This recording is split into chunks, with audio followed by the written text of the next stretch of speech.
Haleluya, haleluya. Imana ishimwe, icyubahiro n'ikibi cy'Imana. Izina ry'Uwiteka Imana yacu nirihimbazwe ibihe byose. Byuka urabagirane kuko umucyo wawe uje. None turi ku cyumweru, itariki ni 15, ukwezi ko ni ukwa gatatu, umwaka ni 2026. Iki cyumweru Uwiteka antumye kuvugana nawe ngo arakwibutse. Iki cyumweru ni icyumweru Uwiteka yibutse izina ryawe, ni icyumweru Uwiteka yibutse imirimo yawe, ni icyumweru Uwiteka yibutse gusenga kwawe, ni icyumweru Uwiteka yibutse kwitanga kwawe. Uwiteka antumye kukubwira ngo arakwibutse. Uwiteka aje kukurengera, kandi Uwiteka aje kuguhagurutsa ahantu umaze igihe waricajwe n'iminsi n'ibihe. Uwiteka aje kuguhagurutsa mu buretwa wicajwemo n'abarozi. Uwiteka aje kuguhagurutsa mu buretwa wicajwemo n'abakonekone. Hari igitangaza nonaha Imana izanye ku buzima bwawe kuri uyu munsi, kandi Uwiteka antumye kukubwira ngo humura witinya, ari kumwe nawe. Agufasha ukuboko, ntabwo azakurekura. Agufasha ukuboko, ntabwo azagusiga.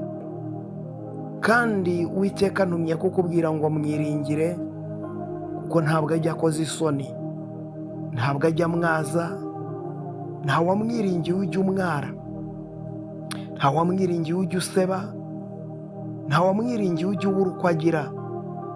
Imana ikuremeye ubuhamya bushya, Imana ikuremeye amateka mashya, kandi Imana irakwiyeretse, irakwigaragaje, kuko ari Imana ishobora byose.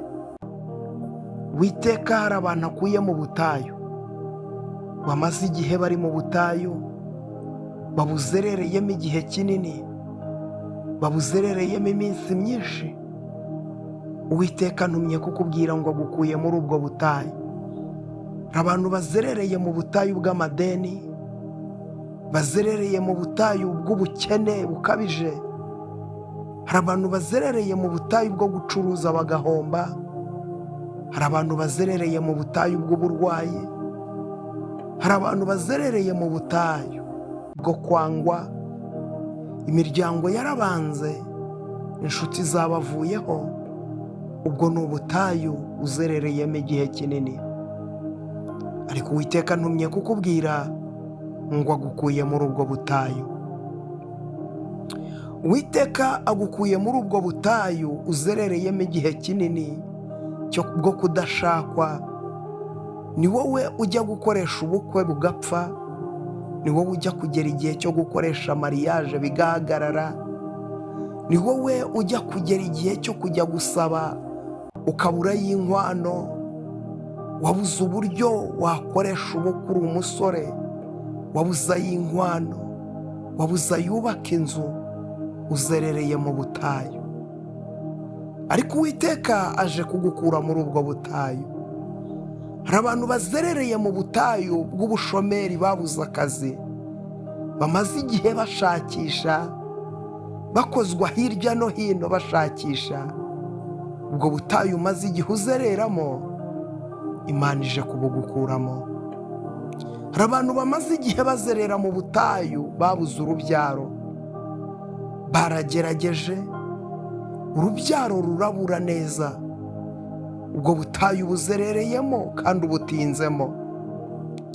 Ariko Imana iravuze ngo ije kugukura muri ubwo butayu.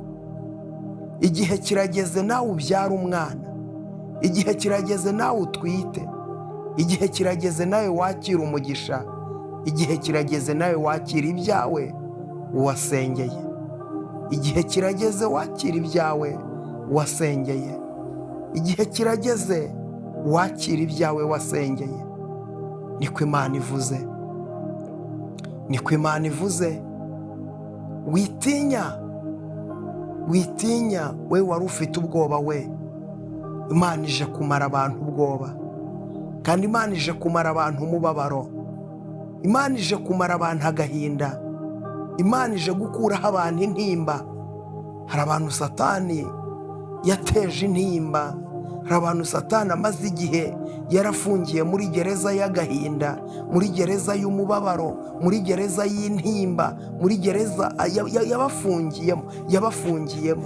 Ariko Uwiteka ntumye kubabwira ngo abamaze intimba, abamaze agahinda, abamaze intimba. Iyo ntimba Satani yashyize mu mutima wawe, Satani yashyize ku buzima bwawe, iyo ntimba Kristo wabambwe, umwami w'amahoro, aje kuyigukuramo. Uwiteka aje kugukuraho iyo ntimba, aje kugukuraho iyo ntimba. Labini foshando wiribirifaye. Ndagushima mwami Imana, kurengeye abantu bawe ukabakura mu butayu.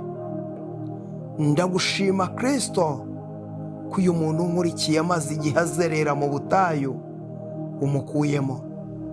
Uyu muntu ukamumara umubabaro, uyu muntu ukamurwanirira, uyu muntu ukamucira inzira, uyu muntu ukamubohora. Icyubahiro n'ikibi cyawe. Ndagushima Mana ko ubohoye abakobwa, ndagushima ko ubohoye abagabo, ubohoye abamama, ubohoye abasore. Ndagushima Yesu, ndagushima ko ubohoye, ndagushima ko ubohoye. Icyubahiro n'ikibi cyawe. Urabohoye Kristo, izina ryawe nirishimwe, izina ryawe nirishyirwe hejuru, izina ryawe nirihimbazwe, izina ryawe niryamamare, kuko urabohoye Kristo. Icyubahiro n'ikibi cyawe. Ndagushima Mana, ndagushima, haleluya, ko abantu bawe wongeye ukabahagurutsa, kandi wongeye ukabazamura, kandi wongeye ukabashyira hejuru, ukabakomereza amaboko. Haleluya. Abari bananiwe urabaruhuye imitima, abari babuze uko bagira ubabereye Imana, kandi ubabereye umurengezi. Icyubahiro n'ikibi cyawe Papa, icyubahiro n'ikibi cyawe, icyubahiro n'ikibi cyawe. Izina ryawe nirishimwe, izina ryawe nirihimbazwe, kandi izina ryawe nirishyirwe hejuru, izina ryawe niryamamare. Urakoze nyaguhora ku ngoma Imana, kuko zibikomeye. Icyubahiro n'ikibi cyawe, mu izina rya Yesu, amen. Imana iguha umugisha, Imana iguha umugisha. Wowe ugiye gusharinga rino sengesho rikagera kure, risharinga abantu 5 kiryumva, risharinga abantu 5 uri basharingire. Ubuhanuzi bubagereho kuri iki cyumweru. Iki cyumweru babyukane kurabagirana, bakire inkuru nziza, bakire ubutabazi, bakire gukurwa mu butayu. Nabo ukibikora umugisha ukubeho.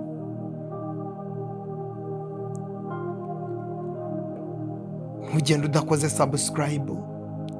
Reba ko wakoze subscribe. Nusanga utarayikora, yikore.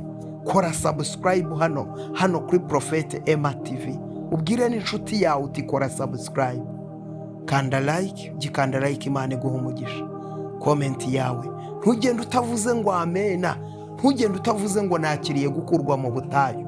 Ntugende utavuze ngo nakiriye gukurwa mu buretwa. Mu izina rya Yesu. Imana iguha umugisha, Imana ikugirire neza.